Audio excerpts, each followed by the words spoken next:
மக்கள் பிரதிநிதியாக நாடாளுமன்ற உறுப்பினர்கள் மக்கள் குரலுக்காக நாடாளுமன்றத்தில் குரல் கொடுக்க மாட்டோம். இல்லை நாங்கள் இப்போ திராவிட முன்னேற்ற கழகத்தின் கூட்டணியில் இருக்கக்கூடிய அத்தனை எம்பிக்களும் தொடர்ந்து தமிழ்நாட்டின் பிரச்சனைகள், தமிழ் மக்களின் பிரச்சனைகள், தமிழ்நாட்டுக்காக அங்கே போராடி கொண்டு இருக்கிறோம், குரல் கொடுத்து கொண்டு இருக்கிறோம். ஆனால் கூட்டணியிலேயே இருந்துட்டு தமிழ்நாட்டு மக்களுக்கு எதிராக செயல்பட்டு கொண்டு இருப்பது இன்னைக்கு இத்தனை வருஷமாக மக்களுடைய பிரச்சனையை பற்றி கவலையே படாத முன்னாள் முதலமைச்சராக இருந்த இபிஎஸ் அவர்கள் தான். இத்தனை நாள் மக்களுடைய எந்த பிரச்சனைக்கும் அவர் குரல் கொடுத்ததில்லை. இப்போ திடீர்னு விமர்சனங்களை வைத்து கொண்டிருக்கிறார்.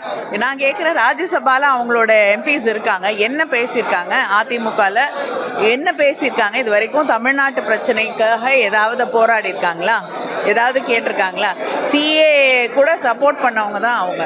அதனால் அவங்களுக்கு திராவிட முன்னேற்ற கழகத்தையோ இல்லை என்றால் எங்களுடைய கூட்டணி கட்சிகளையோ விமர்சனம் செய்வதற்கு எந்த அருகதையும் கிடையாது.